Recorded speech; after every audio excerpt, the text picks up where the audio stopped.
Back, aren't I? Very well. I'll call this regional council meeting to order. Please be advised that tonight's meeting is available for the public to attend virtually, is being recorded, and will be published on a publicly accessible website. Council additions. I have two additions. Letter from the British Columbia Resource Communities to Premier Horgan, and I have some comments on A2A Railroad. I also have some comments on some of the things that I was doing this week, but we'll leave that. CAO additions, Mr. Barry? Yes, Mayor, just an addition for just information for council for the Restart grant for local governments. Very well. Can I get a motion to adopt the agenda? Moved by Councillor Roper, seconded by Councillor Andrews. All those in favor? Carried. Adoption of the minutes of the Special Regional Council meeting October 13th, 2020, Special Regional Council meeting October 14th, 2020, Special Regional Council October 21st, 2020, Regional Council October 26th, 2020, Special Regional Council October 30th, 2020. Can I get a motion, please, to adopt those minutes? Moved by Councillor Soul, second by Councillor Andrews. All those in favor? Carried. Public comment period. Is there any comments from the public? Mrs. McIver. Very well. Reports, bylaws, policies. Admin report number 78. Mrs. McIver, do you want to speak to this, please?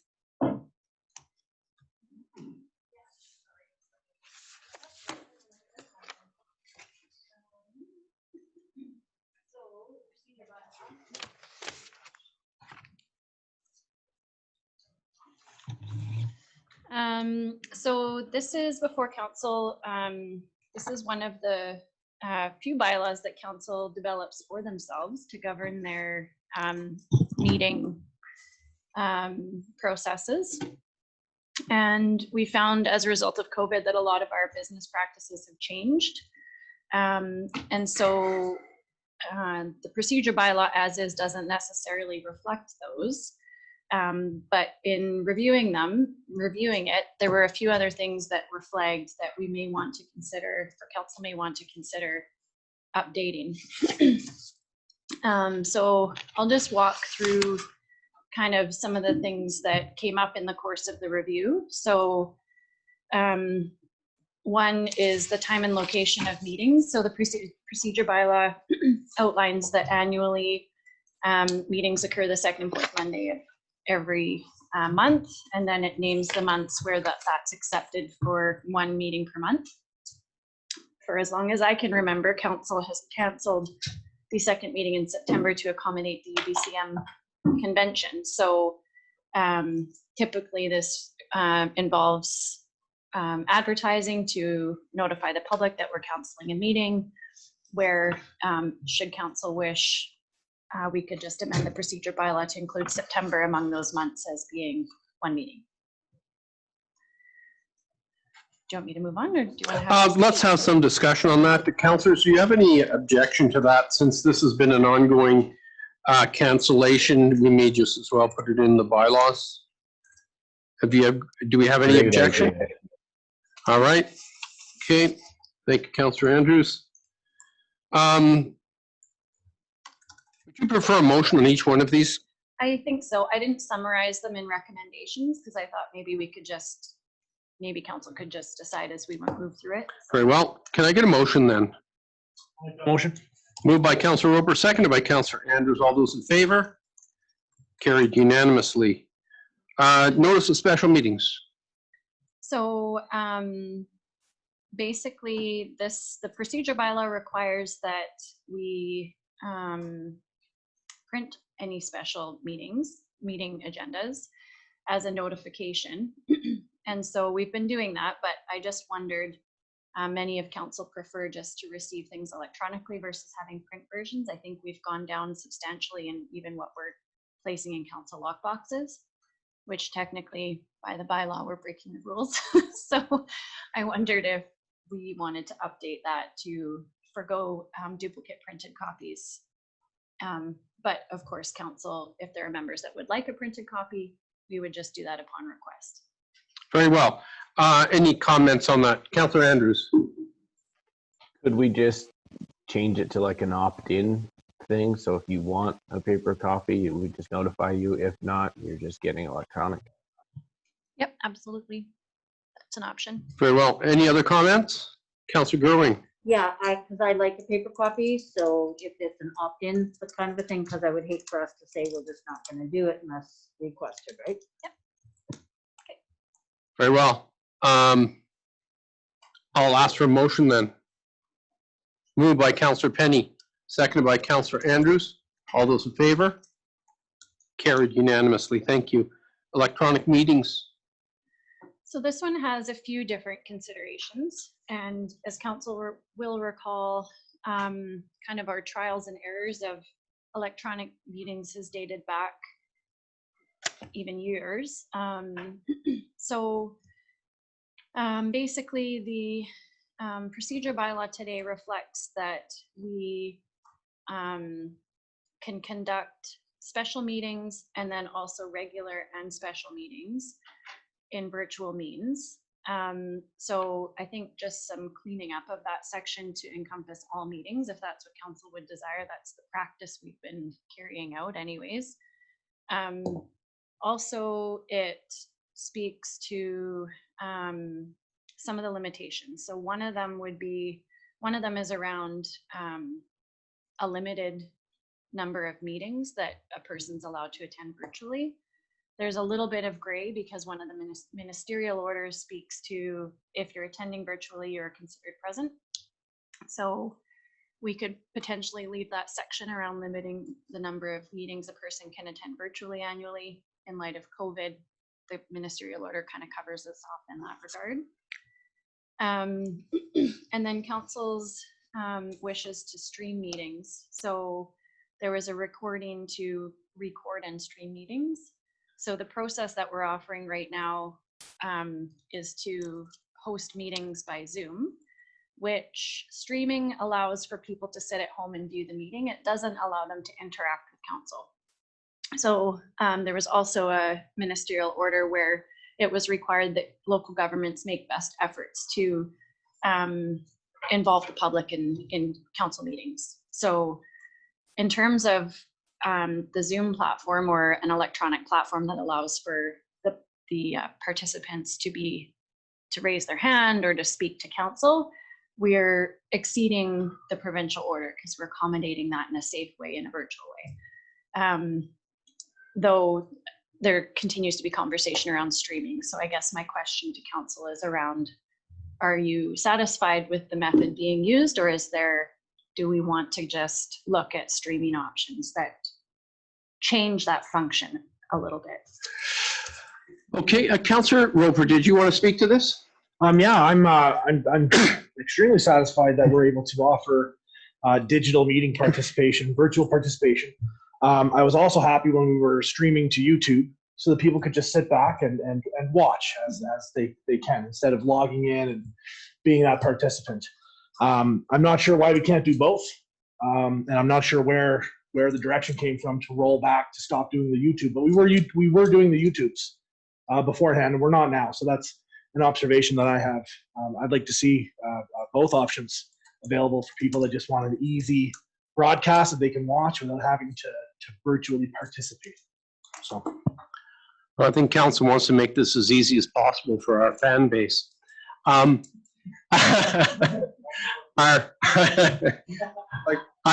guess with the Zoom, what we're trying to do here is enhance this so it is better than simply being able to sit at home and watch our meetings. You can actually participate in them.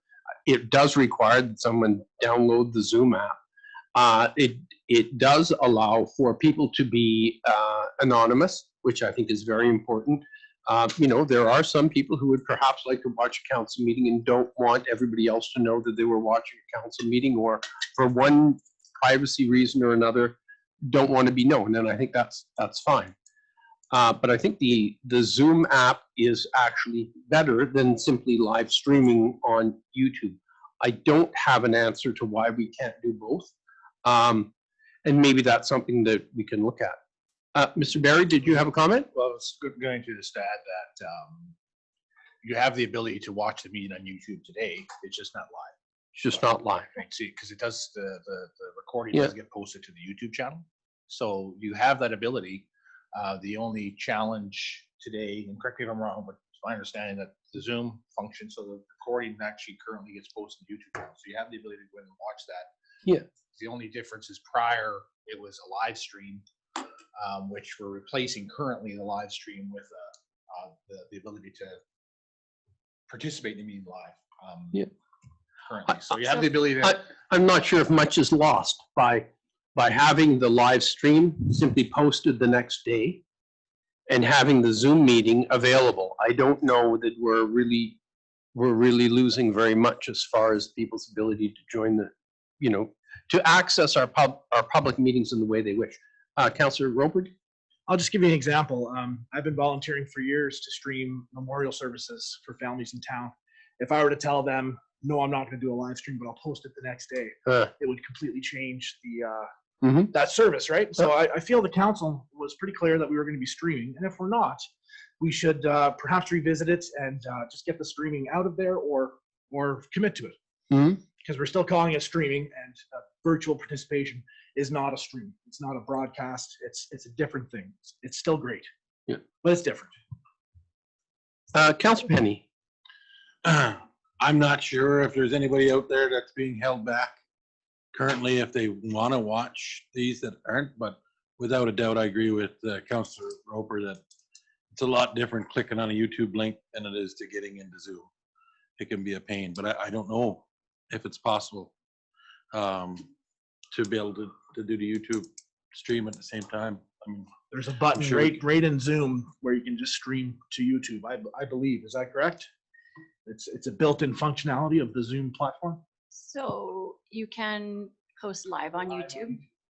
So my well, only, why? so this is my only other observation is at times when we kick up our meeting, it's prior to call to order, or it's after adjournment, and there are conversations occurring that aren't part of the council meeting. So some of the formality of a council meeting is lost. Also, there are things lost around hot mics. So anyways, those are just observations, and we have the benefit currently by recording and posting that we can trim that out. So if there's sidebar conversations happening before the call to order or after adjournment, we have the ability to trim that so that what's posted is the business of the council meeting versus a live stream of the happenings in the council chamber. Would it be possible to get the person who is doing that streaming to announce to the room that we are now streaming live so that the council members and everyone here knows at the moment it is live and the moment that it is ended? Sure. Councillor Andrews, you had a question? Well, I'm just saying I've been attending a lot on the computer, as everybody knows. The mics are always quiet, and yeah, I get to see you guys talking, but if the risk of something being said, I don't think is very likely. You guys are really good at having those mics off. What's odd is in the recorded versions, you can hear audio from the gallery from the council mics on the table.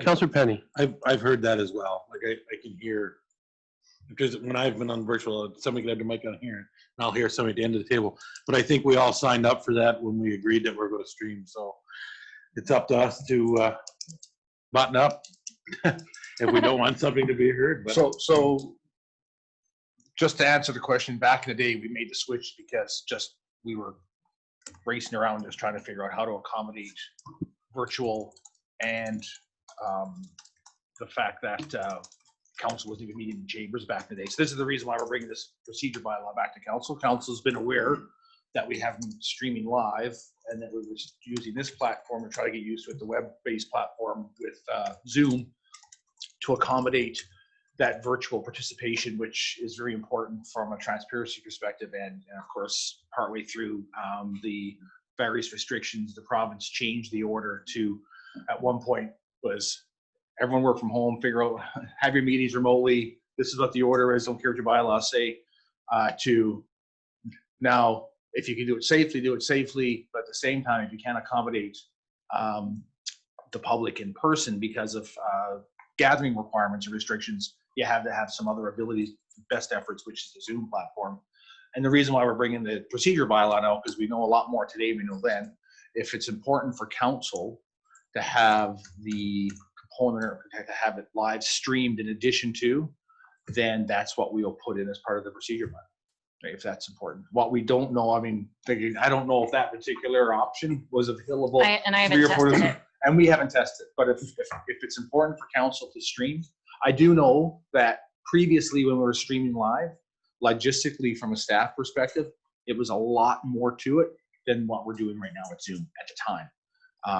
Of course, there's been a lot more work, not just on Zoom, but I'm going to assume probably YouTube too, in terms of navigating through some of the hurdles with, because every other day I'm getting an update with Zoom when it comes to changing and the functionality component, stuff like that. So if council's wishing to have it live streamed on YouTube in addition to, then that's what we'll put in procedure bylaw as part of the, because this bylaw still will need to come back to council anyway. And in the meantime, we'll see how the functionality works. And if there's any issues, we'll let council know. It might be just as simple as go and click and it works, eh? Councilor Roper, would you like to make that motion then? To include streaming in the procedural bylaw. Live streaming? I think it already is. It's already in there. Okay. I don't know if we need the motion or not. Do we? At the end of the day, if we miss it, we're capturing the information, and the bylaw is going to, at the end of the day, the bylaw is what's council giving the bylaw first, second, third reading is what's going to determine. So we'll ensure that there's something, if it's not the proper wording. Great. So I take the reins on that. I would make that motion in addition to the virtual participation through Zoom, that we broadcast through YouTube live the 2 regular meetings per month. That's it. No special meetings? I thought before we were only including the 2 regular meetings, and then all the special meetings. We weren't even recording or anything before. We record, we don't publish. Right. Yeah, we record now, but before we weren't, correct? So when we Before we record, do we started live Zoom. stream? I'm talking pre-COVID. I'm sorry, do we stream the next day? Do we put them on YouTube? No, okay. Councilor Penny. I would actually like to discuss a little more whether we would, because one thing that I think that our constituents don't understand is how many meetings we have.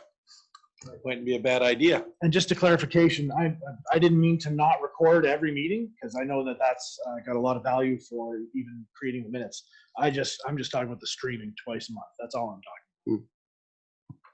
All right, so your motion is to live stream the council meetings, include the Zoom platform as well? Yep, just do as we've been doing, as the staff have brought in the Zoom platform and the virtual participation. That's great. Leave that the way it is. That's awesome. I'm talking about just streaming the 2 regular meetings a month as we had established earlier. Very well. Is there a seconder? Seconded by Councilor Penny. All those in favor? Carried. Any opposed? No, you're in favor, Councilor Andrews? Okay, that's unanimous. Sorry, I was a little late on the uptake. Very well, moving on. Section I've got a 15, quick am I correct? question. Yes, Councilor Andrews. How much more work would it entail to stream our special meetings as well, kind of going off of what Councilor Penny was saying? No other. So that's why I raised the question about special, because currently we open the platform, we record them just under the direction of council and the bylaw. There's no direction to publish special or committee meetings. And so I guess the question I was raising was, do you want to limit it to regular council meetings only, or do you have a desire to basically make all council meetings that are public available digitally or electronically? Would that also enable us to expand the minutes by decision-based minutes, right? So So Because you want to have the ability, if you want to decision-based minutes and that in a applies to all special meeting, minutes. you Yeah. want to have the ability that people can view the Discussion. right? So council may wish to have the regular meetings and the special public meetings posted and or live streamed too. Councillor Penny. I would like to see us do all publicly accessible meetings of them all. If we're already doing everything there, let's click one more button. I'd just like us to click that button. Okay, well, I we- would second that motion, Councillor Penny. Yes, Councillor Roper. For the special meetings, are we posting the recording? We're not doing that right now currently. Okay. I remember in our discussions before, we were talking, maybe there was going to be some reluctance or hesitance from certain delegates or certain people that might not want to be on camera. So I felt the compromise that we were doing the 2 regular meetings a month, and then we had all the special ones for to have that option. If someone doesn't want to be on camera, they can go to a different meeting. If we stream them all, then if you don't want to be on camera, that still might be a deterrence. I don't know if that makes a difference to anyone, but my original vision was just the 2 meetings a month, and then everything else was not to be streamed. Well, currently we have the motion that you made for the streaming of the 2 meetings, and that passed unanimously. Now, I think the debate or the motion is for the special council meeting. Councillor Gerwing, did you have something you wanted to say? Thank you, Mayor. I remember the discussion, as Councillor Roper did, that we were giving an option for delegations that wanted to present to council but didn't want to go on camera, that the special meeting option was available to them, and that's why we weren't posting it.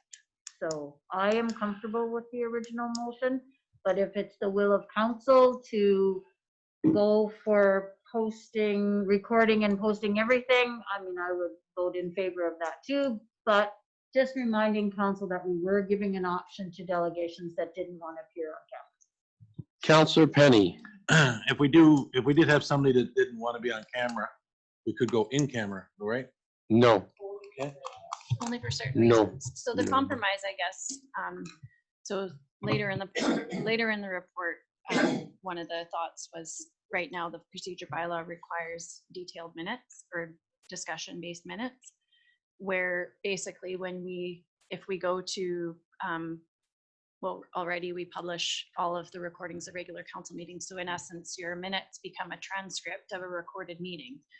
So it takes a significant amount of time to record, type, review, and have minutes ready for review.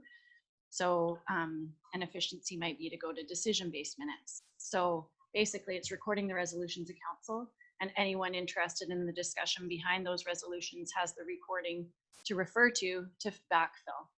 However, right now the bylaw, sorry, Councillor Growing, right now the bylaw refers to minutes in general. So that would apply to regular minutes, special minutes, special meeting minutes. So if you don't have a public recording of a special meeting, then your minutes say nothing, especially if it's a meeting where you've met with someone and made no decisions. So what we might want to do is in the bylaw, differentiate. So if it's council's desire to not publish or not stream special meetings, then you would have minutes reflective, discussion-based. Where there's a recording that exists, you would have decision-based minutes. Councillor Andrews? In the past with meetings, I know there's been a council resolution to waive procedures. If this was a procedure to have our special meetings streamed as well, and the delegate requested, could we not waive the procedure for said delegate? Certainly. I think that's a very good point. So, in case someone doesn't want or is nervous about being on camera, I guess my feeling is, in the interest of transparency, we should do everything we can to make these special and regular council meetings transparent to the public. If there's something that comes up, as Councillor Andrews pointed out, where someone for some reason doesn't want to be on camera, is nervous about it or something, we could make that judgment at that time. Meanwhile, we can move to the decision-based minutes, both for regular council meetings and special council meetings, taking a burden off of staff as well. Councillor Gurley. I would like to speak to the decision-based minutes. So how would that Well, work? Like, Councillor Gurley, we have a motion on the floor now about the special council meeting, I believe. you added in about the decision-based minutes, so. But this is a discussion about that motion. That the motion that's on the floor. If I could just chime in, I feel like these two issues, while they're separate, they're being put together. And one decision is affecting the other, and I feel they're separate. And I would really like to hear what Councillor Goering has to say about decision-based minutes, because I'm not convinced that that's the way we should go. And I would really like to hear, considering the decisions are being tied together. That's the only reason. Sure. What I'm trying to do is to keep these two things as two motions, because they're coming before us in two different ways here. Councillor Goering, go ahead and talk about the decision-based meetings, but we will revisit this after this motion is heard as well. I'm good to keep them separate. I think we should keep them separate. I think we should vote on whether we want to stream special council meetings. We'll vote on that, and then we'll go to decision-based minutes. If that works for you, it works for me. Okay. So, and we will have the discussion about decision-based minutes, Councillor Roper. So very well, there's a motion on the floor that I believe, I'm sorry, Councillor Penny,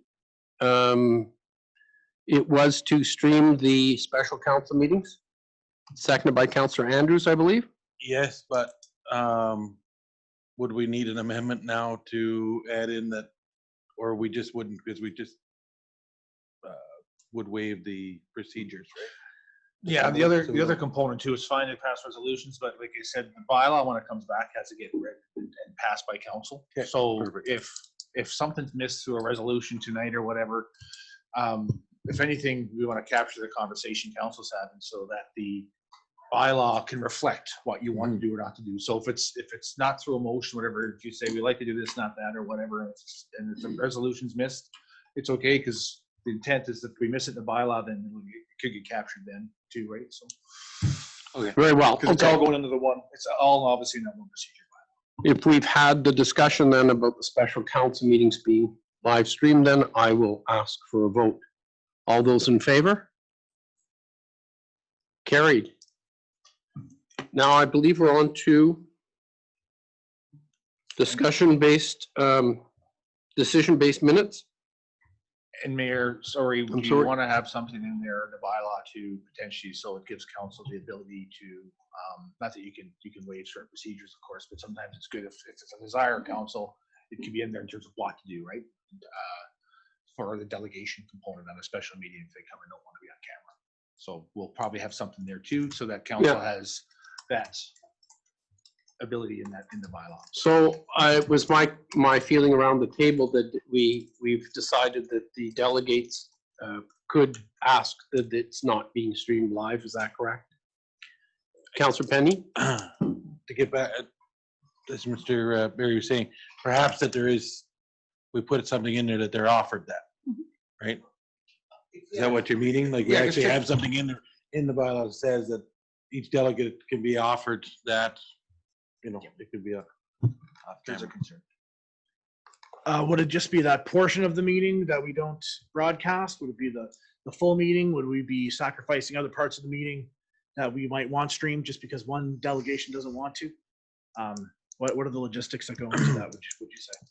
My feeling anyway is that if the reason why we're offering to have it off camera is for that delegate, then the only portion that would be off camera would be for that delegate personally, but And most special meetings are are usually for a designed for single them, right? delegate. Yeah. And when someone requests a meeting with council, there's kind of a standard set of questions we ask, like, do you have any dietary restrictions if it's a 5 o'clock? Do you have a presentation? Maybe our new question will be, are you camera shy or whatever? So then it can just give adequate consideration on how to accommodate the meeting in the best way. Okay, minutes of meetings. Mrs. McIver, do you want to speak to that? You bet. So this is where we get into the discussion-based versus decision-based minutes. So as I mentioned, as we move towards having not only live meetings, but recorded meetings available to the public, the minutes become essentially transcripts of a recording. So going to decision-based minutes would become basically your certified copy of decisions of council versus he said, she said, they said, trying to capture the essence of a discussion, which anyone could refer to the recording and hear it firsthand. So just for consideration. So how often are minutes referred to? I mean, outside of the staff, of the municipality, does anybody request the minutes of a meeting? Have you ever seen that? Although minutes are available online once they're Yep. adopted. So, I mean, we could go pull web stats, I suppose, but within the Civic Web portal, so that's where we direct the public to view the agenda. Then the minutes are linked to that agenda once they're available. And then also the video recording of the meeting is also linked to that agenda. So basically it becomes a package of Right. agenda, minutes, and video recording. Councilor Roper. I think it was addressed what I had in mind, but I forgot it. Councilor Penny. I'm just wondering, would it be, I have to look at the minutes, but I don't remember there being any, there's no timings put next to this, right?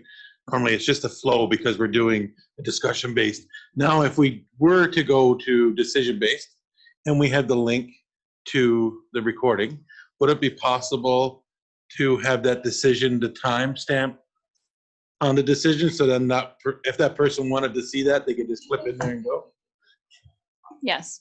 So our iCompass software, which creates our agendas, once you start attaching your recordings to your agenda, you do have the ability to timestamp. Councilor Roper. I have a question. So when we started discussing streaming, I sat down with Mr. Coupe, and we went over the different options. And he did present to me what other municipalities were doing, and I did see something very similar to that, where you could click right on the minutes.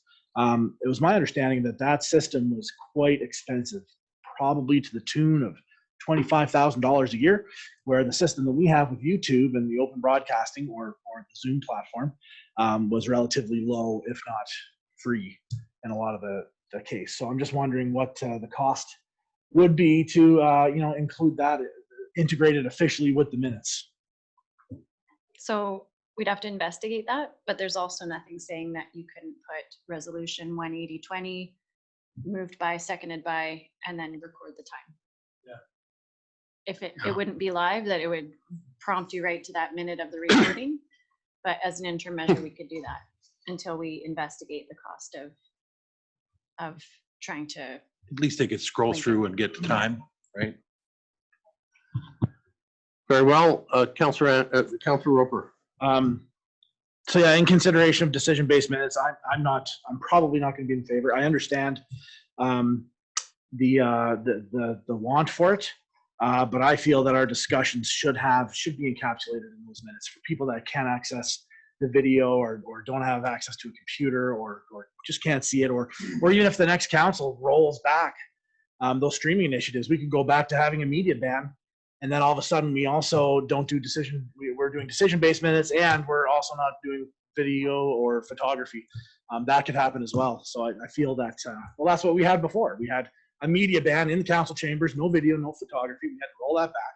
Now we put forth the streaming. So if we get rid of if we go for decision-based minutes, I feel like we're going to be losing something. We're not gaining something. We're losing something. I feel that the two are separate. Streaming and the minutes should be separate. Any other comments, councilors? Councilor Penny. I have a question to refer to time spent by staff. Can we get any kind of estimate whatsoever on what you think staff time is to get these discussion-based minutes together in comparison? So I'll say to review the minutes that were on this agenda, which were how many sets? 5. It took probably 2 hours a set to write them, probably 2.5 hours for me to review them, and then we're attaching them all. So 15 hours? it's lengthy. Well, you think of the dialogue that's occurring right now? That's all. I And mean, then- not to influence council one way or another, for sure. I mean, totally, because it's legitimate concerns either way. But in terms of, you look at this dialogue right now, it's a significant amount of dialogue that's being captured, which is also being captured. That's all. That was, and we do have the ability to, because of this, we have the ability to go to decision-based minutes, which would significantly reduce staff time. That's all. So I guess sorry, Councillor Irving. One opportunity would be that the bylaw reflect that where a recording doesn't exist, discussion-based minutes are recorded. So then you're covering it off for when someone's camera shy, or for in 2025 when the council personnel meetings, committee meetings, and that might just be a reasonable compromise.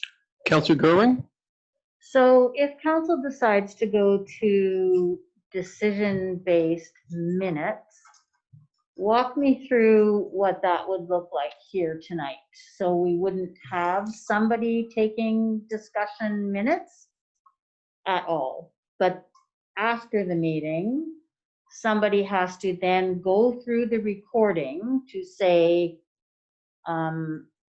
bylaw 9944 starts at minute 16 and ends at minute 25. So that person still has to sit through the meeting to record those times. They're just not taking notes and then processing them into minutes, correct? So I guess to kind of speak to the process I'm taking, it wouldn't replace someone sitting through the meeting and taking minutes, because they would still be recording who moved and seconded, what the motion was in its entirety, because there's motions passed that aren't just the recommendation of the report. Sometimes there's adaptations or new resolutions put forward. So it will still require someone to take minutes during the meeting, but it would reduce a set of minutes from 7 pages to 2 pages, because it's just your resolutions. It's not all of the discussion in between each resolution. And I mean, if I showed you my notes of a meeting versus what the minutes look like, they're vastly different. So you have to do some massaging and editing, and because it's a formal document, it's a certified copy of the meeting that's released after. It's not your verbatim notes. So I think that's what takes the time in writing a set of minutes. It's not just recording them. It's then writing them so that they're a suitable public document, and then having them reviewed and vetted by council, etc. So, Councillor Penny? I just wanted to clarify, when I mentioned about time stamping, it would just be a timestamp of the decision. It was at whatever, 1842. And then if somebody wanted to see the discussion, they could go to that 1842 and scroll back. At least they'd know when the last decision was made and when the decision that they're worried about was made. So then they know that the discussion ensued in between there. Not that we actually give the people exactly when this happened and this happened. I'm thinking more for myself. I would really want to know, like, if I'm very often go back to the minutes and check on something. And so if we just have decision-based minutes on paper, then I have to go to YouTube to find the discussion. I will only support this if I know that I can go to the YouTube minutes for October 14th, and I'm looking for whatever, and I can go to time 211 and I can find that discussion. I don't want to have to scroll through a whole pile of stuff. But what I'm suggesting though is you just, okay, we made the decision on section 14. That decision was made at 1842, and decision was made on section 15 at 1859. Then you know that the discussion on section 15 happened after 1842. So that's when you scroll ahead, right? It's just, oh yeah, I know. It's just that it makes a difference of them actually having to go in and figure out exactly. They normally catch them on time. Councillor Roper? From my experience, technical perspective of YouTube, you can create a hyperlink that could be right on the PDF document that you could click and it would bring you to the YouTube video. Not only that, you can put in your time code. So the video will start at whatever time code was in that link. So you have to have the time code there. And if the link is there, you click on it, it goes right to the video, and you could have the time code to the beginning of the discussions. You could have 2 time codes, 1 time code for the decision, 1 time code for the very beginning of that discussion. So it is technically possible if that's what you wanted. If that's what you're concerned about, you can go directly to YouTube and find quite easily that discussion without having to go through rigmarole. Okay, I'll ask for a motion if there's no further discussion. Councillor Penny. I just, Could we defer it? Could we find out if other municipalities are doing this? Do you guys know how many other municipalities? Is this a trend? Is this something that a lot of people are doing, or? It's a mixed bag, but there are definitely municipalities that have decision-based minutes. So every community in BC has a different practice, but there are we'll get to it in a couple sections. There are communities where literally council meets as a committee of the whole, discusses the agenda, has their debate and discussion. So when they come to their council meeting, they're just passing resolutions. There's no discussion. So those minutes would be decision-based minutes because there's nothing else to record. So it all depends. And I mean, the procedure bylaw is intended to reflect the business of this council. So it's entirely up to you how you'd like to proceed. what I was going to say prior was I would actually like to put this one off as well and just come back and find out what the options are for the time stamping and that sort of thing, than just make a decision now or even throw it out to staff. Just like to find out because I don't want to go away from discussion-based minutes to go to decision-based minutes, to save staff time, to cause staff time, to make sure that somebody has to sit down and go through it. So as long as we can figure out something that works, because I think, yeah, any discussion that happens after a decision is made really would be considered the discussion for the next thing. But anyway, I'd like to see Councillor those options. Roper. And I feel it's a big enough decision that it deserves its own section here to have a good discussion instead of piling it in with other procedural bylaws. I would like to have a good discussion and probably get a feel from the community how they feel about that. So yeah, I'd like a little bit more time. I'm intrigued. I'm hesitant, but I'd like a little bit more time to think about it for sure. Very well. Would one of you like to make that motion then that we defer this and instruct staff to bring back some more information, please? I would make that motion, Mr. Mayor. Seconded by Councillor Penny. All those in favor? Any opposed? Carried.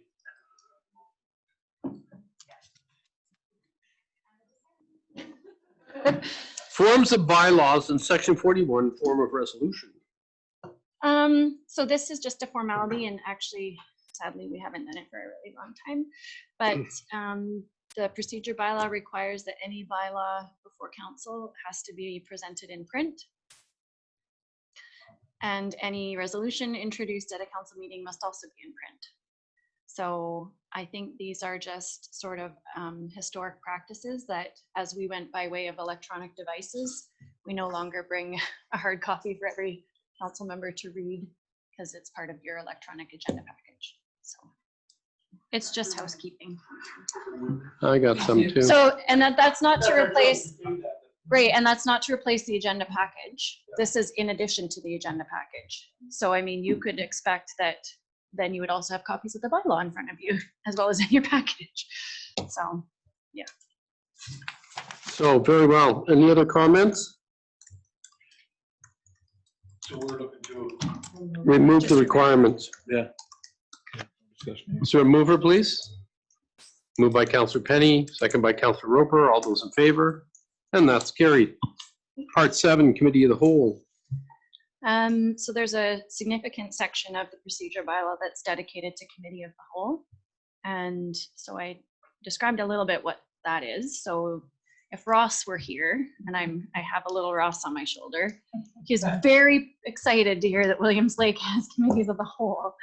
But some of the opposite feedback is that they tend to deformalize council's conduct because it allows for, they're not as public of a meeting as a public meeting. And so a lot of the useful discussion or meaningful discussion that gives background for the public to understand council's decision doesn't happen in the public eye necessarily.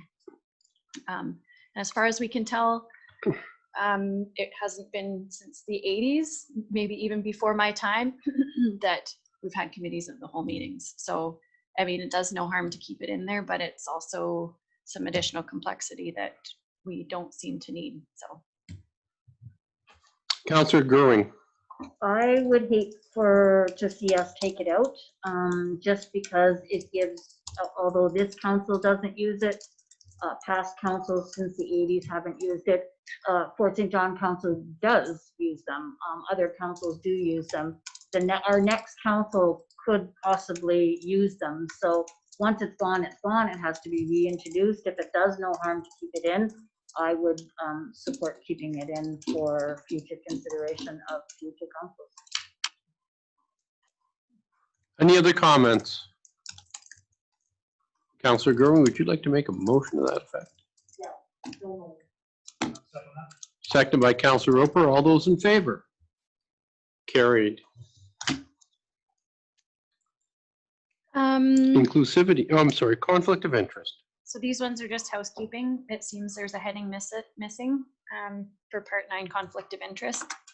When you read the bylaw, it tends to, it's ordered as though the conflict of interest provisions relate only to committees, which they're fully intended to relate to everything. So just for kind of administration purposes, we'd like to insert that heading.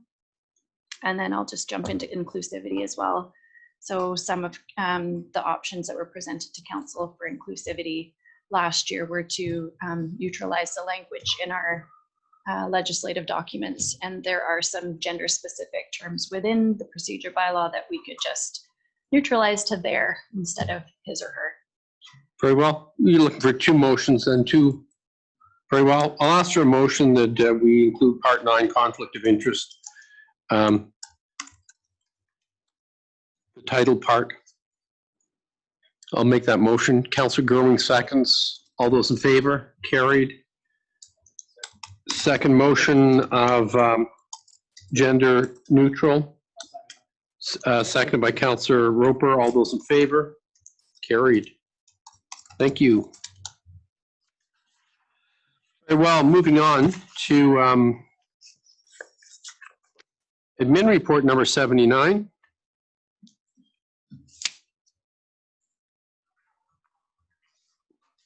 Mrs. McIver, first quarter grant and aid request. It's all right? I'd just like to declare, we usually do these all in one, but I'd like to split them up and remove myself for the first one. Very well. Bye. Just after we talk about it. Yes.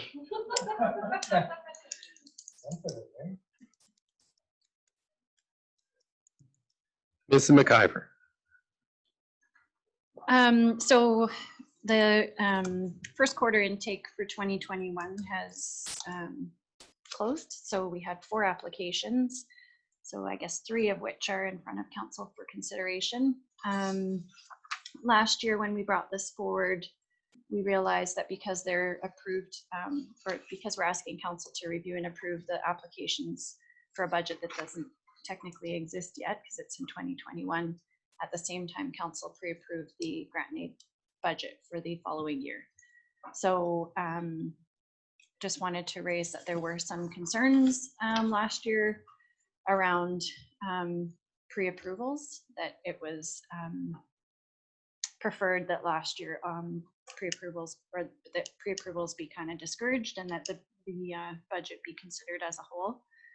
But in any event, the intake pattern has continued, and so we've received 4 applications, 3 of which I guess are in front of you for this, or one of which. We're just dealing with the Northern Lights Festival one right now, right? Yeah. Yeah. Very well. Is there any discussion on this? Councillor Gerwing.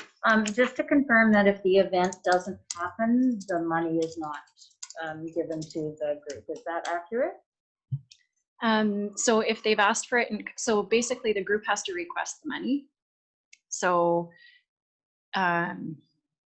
typically we flag it if they've asked for it for an event in kind and they'd be asking for it, then we would be asking, it's not going to be in kind then.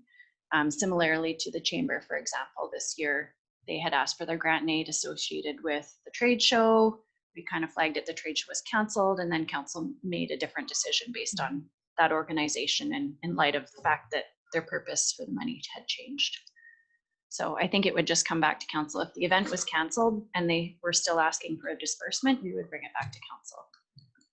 So I guess I'm just thinking that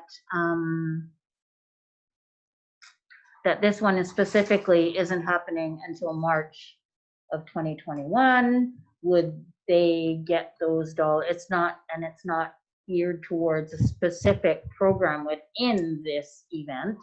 So would they get that $1,000 like right now? They would have to wait until the March, and then if it doesn't go, it does. Okay, thank you. Yeah. Any other questions? Did Councillor Andrews excuse himself for conflict? He just left. Okay, he didn't mention anything.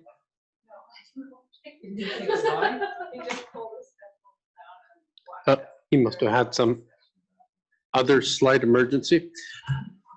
Very well. I'll ask for a motion then to approve the Northern Lights. Moved by Councillor Soul, seconded by Councillor Roper. All those in favor? Carried. Thank you, Mrs. Val.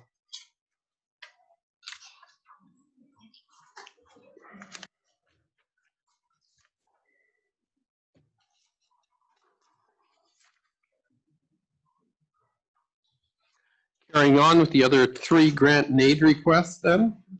Sorry, Councillor Just a Roper. point of order, would we want to consider these as one decision now that we've separated out the events and stuff? Would that be okay? Yes, I believe so. We will look at them as 3 together unless any councillor has an objection to that. Hearing none, it'll be considered 3 together. Are there any comments on these? Ms. McIver, you have anything further to add with those? Very well, I'll ask for a motion then that they be approved. Moved by Councillor Dolan, seconded by Councillor Penny. All those in favor? Carried. Thank you. Administration Report number 80, Northern Development Initiative Trust Annual Grant Applications. Sorry, can I go back? Sure, you can go back. So did council want to pre-approve the budget for next year? Oh, I'm sorry. That's okay. So any discussion on the budget for next year? Councillor Germing. I can't imagine us not approving it, and I think our not-for-profits need to have some certainty. I know it's only $1,000, but it could be very meaningful for some of our agencies, and so I would make a motion that we pre-approve the $20,000 for our grant and aid program for 2021-22. Moved by Councillor Gerwing, seconded by Councillor Penny. All those in favor? And that is carried. Thank you, Mrs. McIver, for that. Admin Report number 80, Northern Development Initiative Trust. Hello, Ms. Vandersteen. Good evening, Mayor and Council. So this report is brought to you as 3 grants that we've typically applied for annually through Northern Development Initiative Trust. Nothing crazy or shocking new. The Business Facade Improvement Program did change quite a bit this year to allow for a more specific program to help businesses with COVID-19 implementations for health and safety. But that will be going back to the regular Business Facade Improvement Program at the end of this year into 2021. And then the other 2 grants just helped support staff costs. Very well. Any comments, councillors? Very well. I'll ask for a motion then for the recommendation. Moved by Councillor Penny, seconded by Councillor Souls. All those in favor? Carried. Councillor Andrews. Nice to have you back. Sorry, Administration report number 81. Request for road naming bylaw for decision. Ms. Watson isn't here. Nope, this is kind of a leftover work in progress from regional development and planning, and Gabrielle is working on it at this point, but just to kind of give her a hand because she stepped in partway through. So last year, Fort Nelson First Nation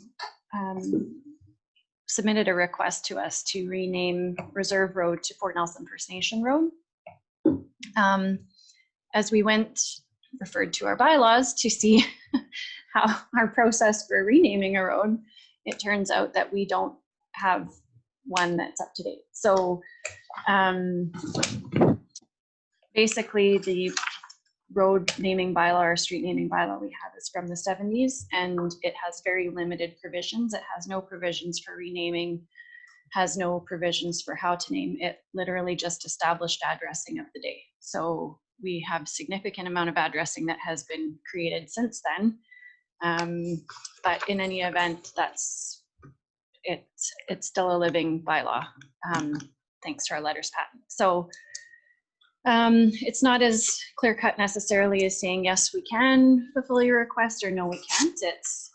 We certainly can. We just have to give ourselves rules on how to do that. So we started looking at some other examples, and before we went too far into drafting something, we just wanted to come before council to confirm that this is indeed something that we should be working on, and also to get a sense from you of some of the things in other bylaws that we've seen that council has specific kind of principles or direction within the bylaw. So. Very well. Any discussion? Councillor Gerwing. Has Fort Nelson First Nations been informed of the delay and the reason for it? Very well. There's nothing else, then I guess I will ask that we make a motion for option 1. Councillor Gerwing. Seconder. Councillor Souls. All those in favor?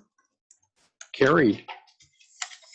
Does council have any feedback on some of the kind of principled questions? So some bylaws from other communities have council maintaining the authority to approve all road names, or some actually delegate that authority to an officer of the municipality.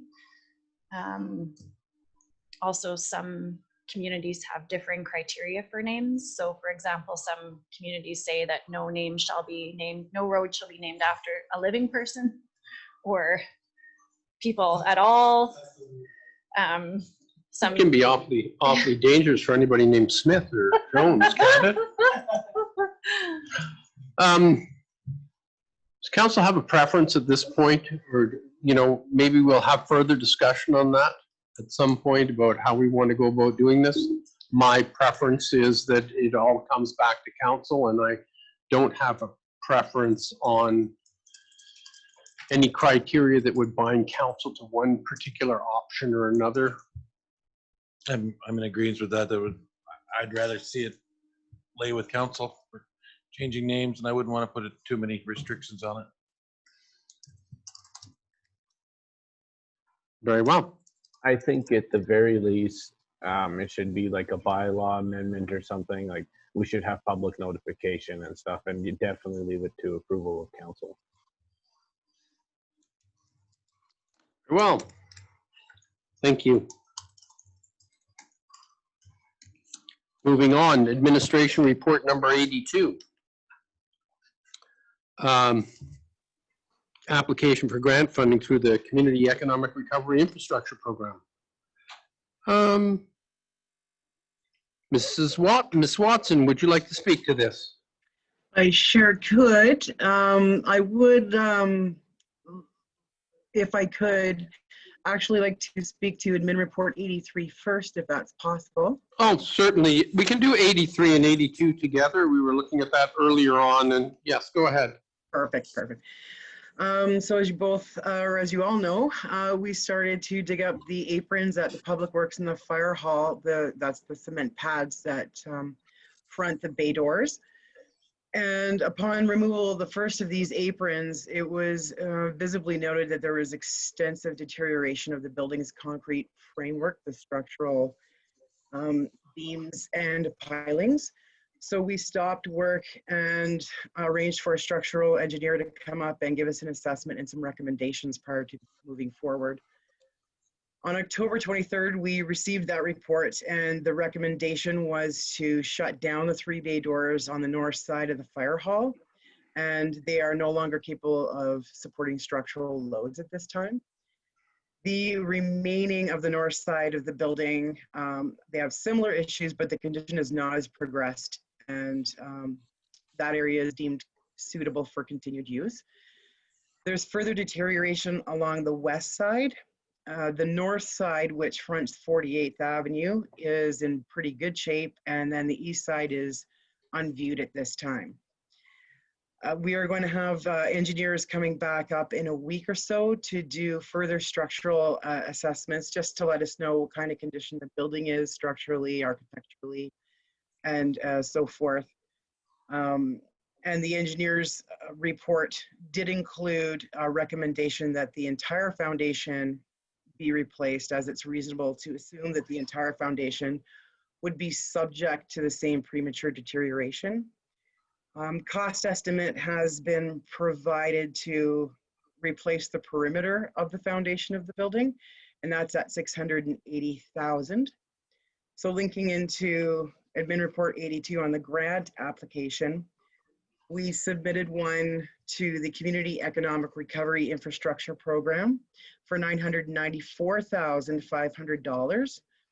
The application deadline was October 29th, and it was for the replacement of the foundation with approximately 40% contingency. Do you have any questions on the building? Councilors, any questions? Any comments? Very well. I have a Councilor comment. Souls, I'm I just sorry. have a comment, and given the price tag, I think this is actually a very good way to look for the grant funding to rebuild it.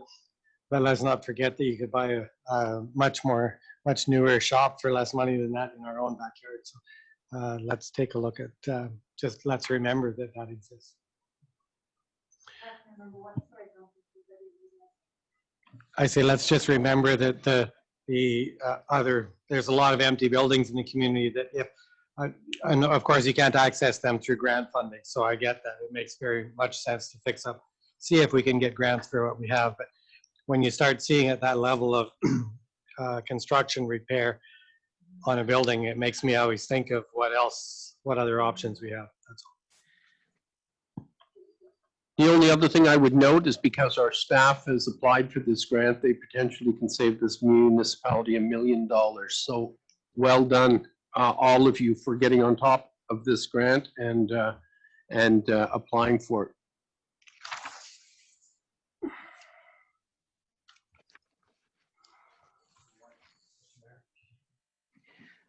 Councilor Gerling, sorry. So I have concerns about, that's a lot of money on a building that is the building worth investing that much money in. I mean, I don't think you would be moving forward with it if you didn't think so. But once you start replacing the foundation of the building, what else could we possibly find? I guess I'm just looking for some assurance that it couldn't lead to even a far greater amount of money having to be invested because we discover something else as we begin to tear things down. So next week, we have a structural engineer coming back up to perform structural assessments on the structural framework, the architectural, the mechanical, and the electrical, and the building itself. To help us answer that question, is the building worth saving? So we're still digging into further assessments and we applied for the grant, but it's not written in stone that we would replace the perimeter. Mr. Barry? Yeah, so just to comment on Councillor Grewing's statement and Luann's comments. Before we were to do anything, obviously, he's going to go back to council. What we know is what we know today. So it was important that we provide the information to council so that you are aware that this is what we've come across. Obviously, when you make to make the decision to either invest in the building or reinvest in the building or look at other opportunities, you have to factor everything in, because even if you were to walk away from that building, for example, there's still a cost to dealing with, because you can't just leave it and let it fall down a mountain. So you need to protect it. So that there's a cost to that, of course. And the location is another consideration, because the location is great. Not that you can't have a building in one area. And so there's all kinds of things that are in consideration. What we knew is we have an issue, and a bit of a Hail Mary with the grant request that went out to see, because if we can cover the costs, then that's obviously significant investment. But before we were to go and actually spend money on the building, this is why the engineers are coming back. We would bring in information back to council with analyzing all the above, basically, to figure out what the next step would be, because it's a 1979 vintage building, and it's a lot of money to be put back into it, especially with a lot of vacant properties. So we wouldn't want to jump to a vacant property unless we knew all the facts. So council needs to make an informed decision based on the facts. Councillor Roper? What are the chances that some of this work can be done by local contractors? Oh, it can be. I just shouldn't say how much of it, because I'm not even, right now we have a Class D cost estimate, so there was a significant amount of work to replace. I mean, that building actually would have to be supported to re-and-read the foundation. But we do have some capable contractors in town for sure. But we'd have the information we have right now from the engineers is essentially a Class D cost estimate. They came in and said, "Oh, this is not good. This is there's some major deterioration concerns around the potential, the quality of the cement back in the day, and even installation process or construction processes back in the day." That they said, sometimes we'll hear the construction processes don't meet today's standards. Well, according to how the engineers' thoughts and responses, but they didn't meet the standard of the day, even, unfortunately, which happens at times. When we have more information and an understanding how to actually perform the work, then we'll have a better understanding too. If a local contractor can. Councillor Roper? Yeah, so I really like the fact that we're reinvigorating the infrastructure. We'll own it, and it's grant paid for, and we can actually put local people to work, as opposed to, say, buying a building that doesn't create jobs. Fixing a building certainly does. So I'm totally in favor of seeing what we can do for the building, for sure. Very well. Is there any other comments? Okay. Can I ask for a motion then, or motion that we accept the only option that's before us? An application to Community Economic Recovery Infrastructure Program for 100% of the funding. Moved by Councillor Penny, seconded by Councillor Andrews. All those in favor? Carried. Thank you. Admin report number 84. NAV Canada. Mr. Humphreys. Good evening, Mayor and Council. How are you doing this evening? Good. Great. Thank you for letting me attend this evening and getting this min report before you. Certainly, as you probably, if you had a chance to read it over, we are basically starting to engage with NAV Canada in an aeronautical study, which certainly is going to have some implementations to our, I guess, our airport here. And more or less what that study is going to do is just going to take a review of our services here and determine whether or not they need a certain amount of level of service here out at the airport. They have engaged 24 other airports in this consultation process. However, there is some concerns, I guess, about what's going to be happening in the near future, I guess, with this review.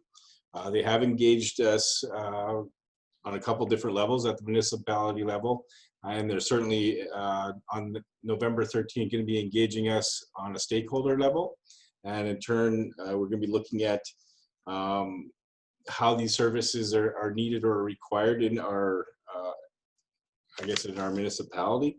And overall, I have a little bit of concern, I guess, about the reduction of these services or possible potential reductions if there is a bit of an outcome to this, I guess.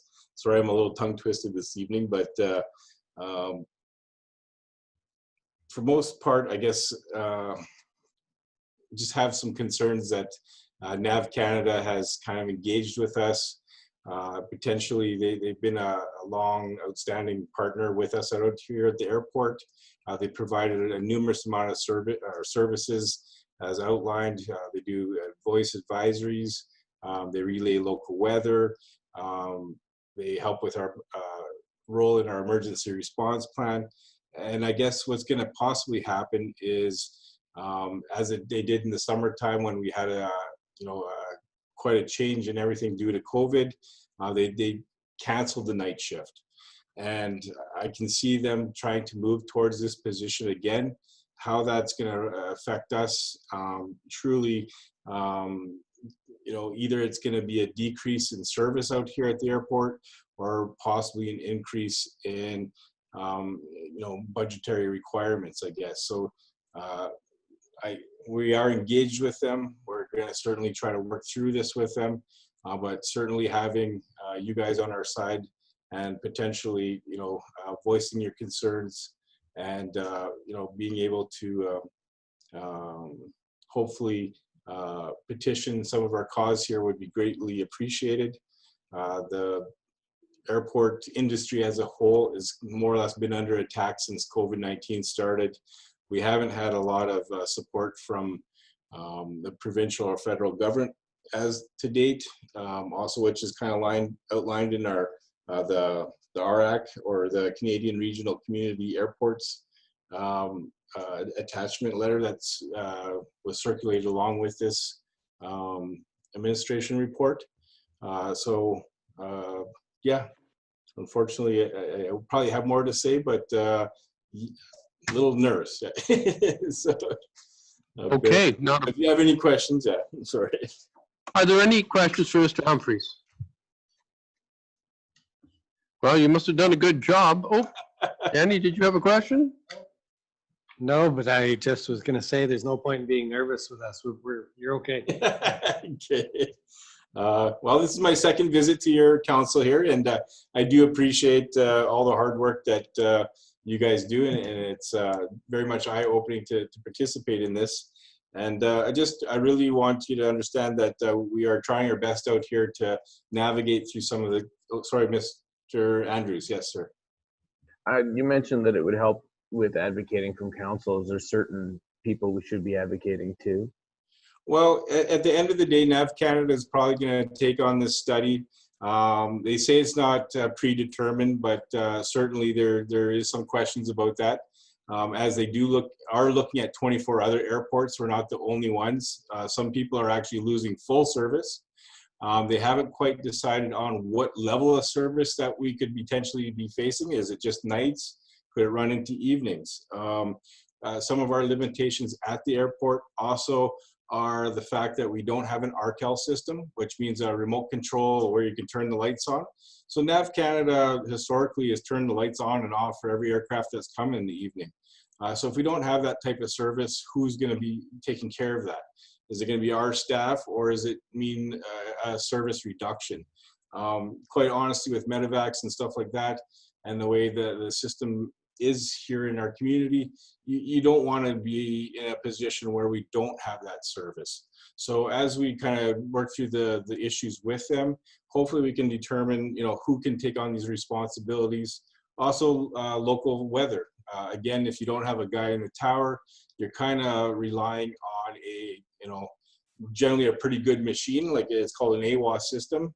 But it's not quite the same as the human touch looking out at the tower and saying, I've seen it where it's raining over here and it's ice rain over there and it's snow over here, all within a couple kilometer area up here. And, our weather is definitely sometimes very challenging. Just driving from town, there could be 2 feet, and out here there's nothing. So when you don't have that kind of service, that tends to be, concerning. Also, just in the event that there's an emergency, if there was an aircraft crash after hours, who's going to know about it? If you don't have a man in the tower there, who's going to know about it? So when these reductions start to take place, they're certainly going to suggest that there isn't, a lot of traffic potentially here. But again, with having medevacs coming and going, those are our family members. Those are people that we know. And certainly you want everyone to have the best service possible. And so I guess by them potentially starting to look at this, their opportunity will certainly go back to, well, how many aircraft do you have? We also are in the middle of a pandemic. So certainly if there was a massive outbreak here at our community, majority of those people are going to be flown out of here. If we don't have that type of service available in the near future, if there's other pandemics or other crises, that has an astounding effect on who's going to be able to get that type of service, and that to me is tends to be very concerning too. And then when you look at the overall cost, so if you're really just having a guy, what's he making, $50,000-$60,000, to do this? So I don't know if their service reductions certainly make a lot of financial sense, but it's a bit of a download on us, just like some of the other things that I guess have been downloaded over the years in the air industry. And without having engagement from the federal government and the provincial government, again, it's can be very problematic. But there is some room for us to really engage with them and hopefully, really spell out what this means for Fort Nelson. At the end of the day, they're not the ones that make the final decision. So I think we could advocate quite a bit more to Transport Canada, who is going to be the people that are going to make the final decision on this, and really suggest to them that, small communities, small municipalities, and just we're under attack, and quite honestly, the air industry it's a vital part of our way of life and infrastructure. So by them continually downgrading, it's gonna end in a way that doesn't support us anymore. And with all the other opportunities that we've been faced with, it certainly is something that we want to, bang our drums loudly. So. Okay, thank you, Mr. Humphries. I think maybe we could get a motion to draft a letter to Minister Garneau, Transportation Minister, Bob Zimmer, our Member of Parliament, and perhaps we could bring this up at NCLGA as well. So thank you. If you have a list of those communities that they're doing the study on, that would be helpful as well. Certainly, sir. And also the NAV Canada did suggest that they would be willing to sit with you guys if you so wished. We would take them up on that offer. So if staff could connect with them and perhaps arrange a meeting. Any other comments or questions? Very well. I see there's no recommendation here. It's just for information. So thank you, Mr. Humphries, for that. We appreciate it. Thank you, sir. Moving on, correspondence, letter to Mayor and Council from Deputy Minister Lori Wanamaker. You may remember Ms. Wanamaker was taking the place of Minister Carol James, the Finance Minister, and spoke with us at UBCM. And we had offered her the Stantec report as well on the economic implications and taxation for our area if we reestablished our forest industry, and she requested that, and I believe that was sent to her already. And the other one was a letter from Deputy Minister Allen, Minister of Forests, I believe. And he had some comments on here which we were not quite sure of, so we've reached out to him to do some clarification in his comments to us. Was this a reference to rail hauling logs out of here? Yes.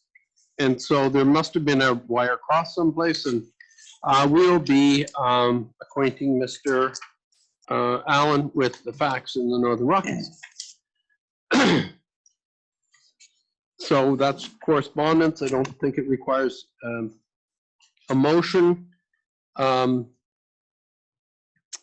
Information package, council information package, October 28th. Council information package, November 4th. Received for information. New business, additions by mayor and council. So before you is a letter.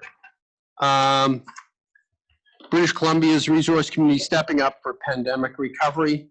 I received this from, I'm sorry, I don't have his name in front of me right now, but this letter is going out to several resource municipalities across the province, requesting the government support for the resource industry. It is pretty general in nature. It was addressed to me personally, but I thought I would bring it forward to council before I signed it to see if there was any comments on it. So I'll leave it out there. Is there any comments on this letter? Very well. Thank you. I will go ahead and sign that and send that off and add our voice to the voice of other resource municipalities. The second part is the A2A Railroad. We had a request from Fort Nelson First Nations that we lend our support to the A2A Railroad. We haven't been to council, and we haven't discussed the A2A Railroad. I think this is a very complicated issue. So we did not come right out and endorse the A2A Railroad. What we did was we welcomed any economic activity in the Northern Rockies. Quite frankly, we haven't had any time to study the impact on that.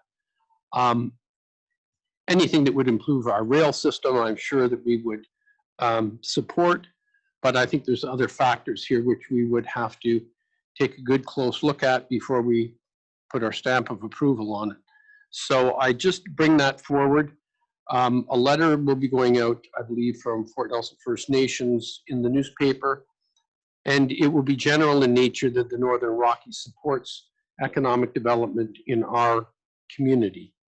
And that is about where that sits. So I thought I would bring that to council and advise them of what we had heard. Okay. Yes, comments. Oh, sorry, Councilor Gerwing. Thank you. So is that a letter from mayor and council, or is what's the? I think it's a letter that merely states what our strategic priorities were. It is,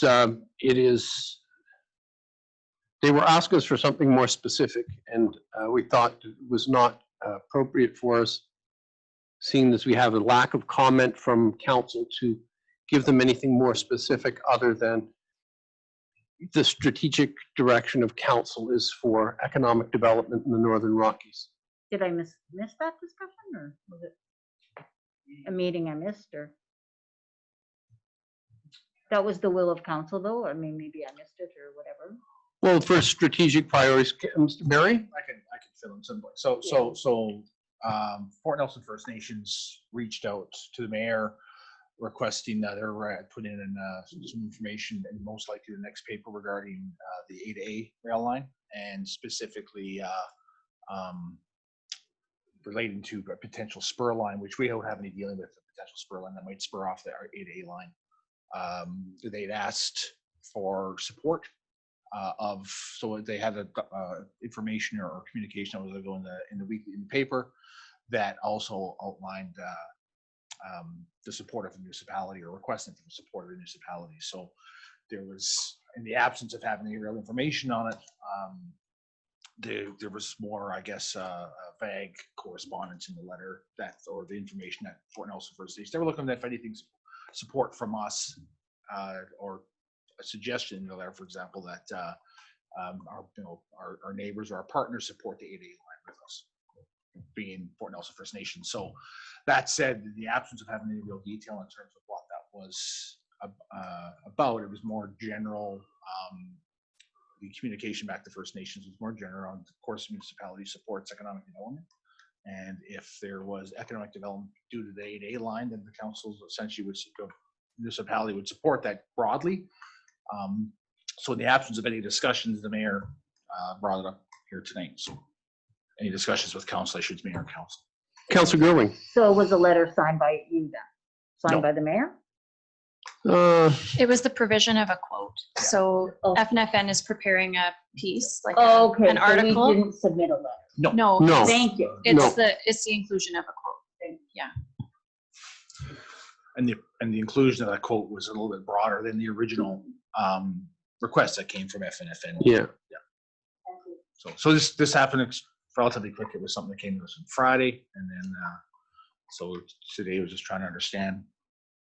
So it was important that council was aware, because obviously you read the paper Wednesday and wonder where this came from.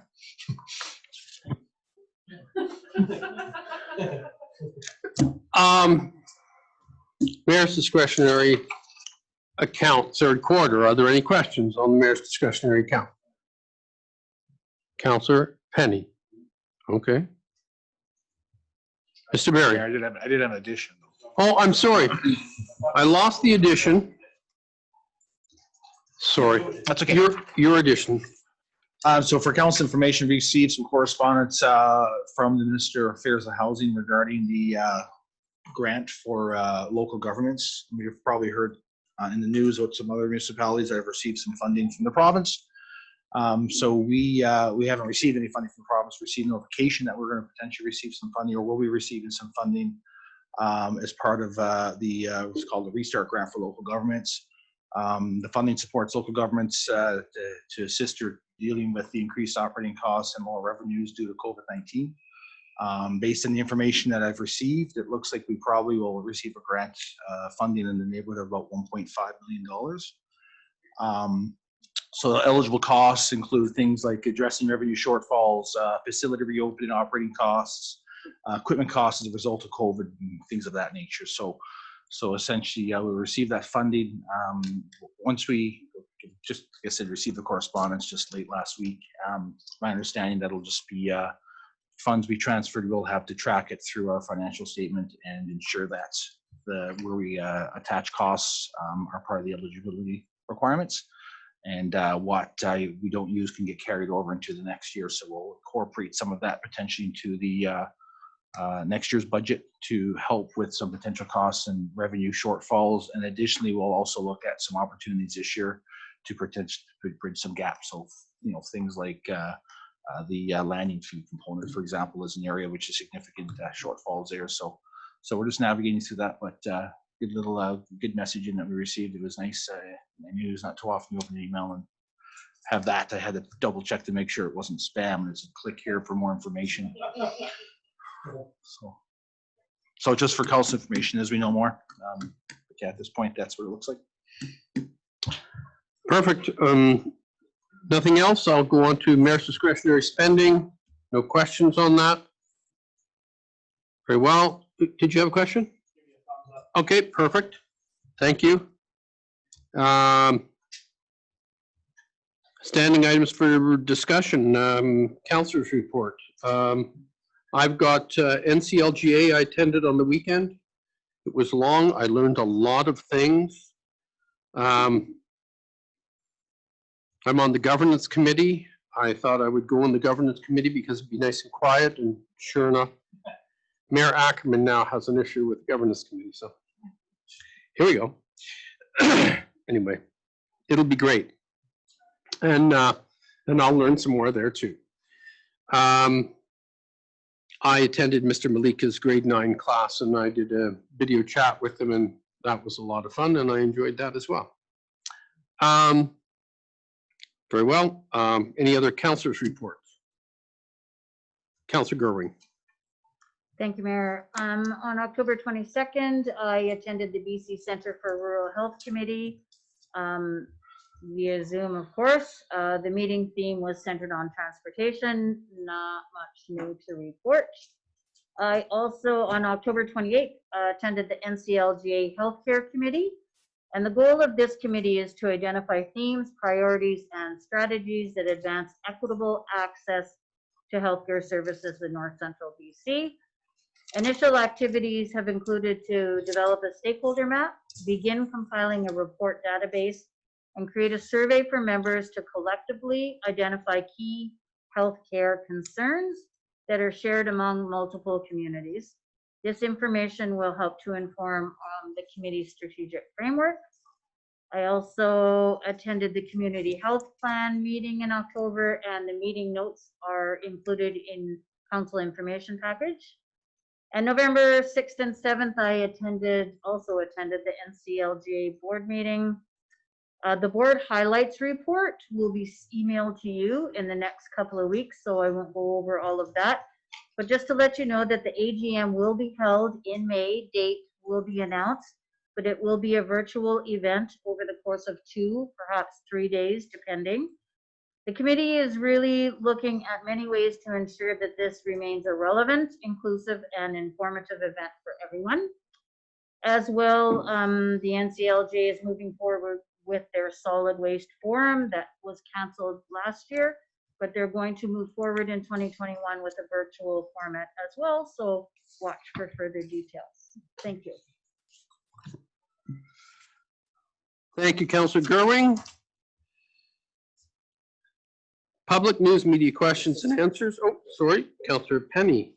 Just a little update, attending the Rotary meetings as per usual on Wednesdays, but not sure if everybody was aware that the Parade of Lights was unable to be managed this year by the Family Development Society. So Rotary has so far decided to take this on. It'll be a procession of lights more than likely through town, but Procession of lights. but and since the Rotary Club made that decision and has started to reach out around town, there's been other groups now that are actually going to join in there, and I'm thinking that something will be coming back to council perhaps next meeting, just to make sure to solidify the help that will probably be needed through the town. So Perfect. Thank you, more Councillor info to Penny. come. So you don't need a motion now to include the fire truck. You're going to wait and see. Yeah, no, we'll get everything in place and then we'll just come back. I know what we need. So. Very well. Is there anything else? Moving on then, regional municipality budgets, priorities set by council, agenda business. Mrs. McIver. I do. Bev, can you hear us? I can. Can you hear me? Yes. Excellent. Thanks very much for allowing me to speak. I just wanted to comment on the report regarding NAV Canada. So this has also been a concern across northern BC. And in particular, I want to say Smithers, we've been having conversations at the chamber level as NAV Canada has shortened or lessened their service to Smithers, which has actually resulted in some issues around medevac. And they've had patients that have been unable to be medevaced out because there's been no NavCan services to allow flights in or out of the airport. So just wanted to bring that to council's attention, and I will pull some more information and forward that to Jaylene if that's appropriate. And I would be interested as well in providing a letter from the chamber regarding this. Thank you very much, and I think that would be important, and I intend to pursue this with NCLGAs. I'm sure if we're affected by it, Smithers and all sorts of communities throughout northern British Columbia, and I can't think of a better venue to take this forward to the government than NCLGA. Thank you. Thank you.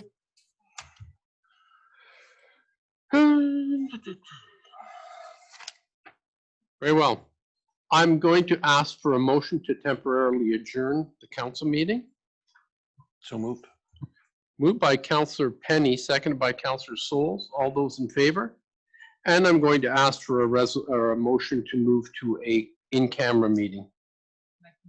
Moved by Councillor Dolan, seconded by Councillor Roper. All those in favor? and we are in an in-camera meeting. I'm going to ask for a motion that we allow Councillor Andrews to attend the in-camera meeting virtually. Moved by Councillor Gerling, seconded by Councillor Penny. All those in favor? Carried. Okay. Very well.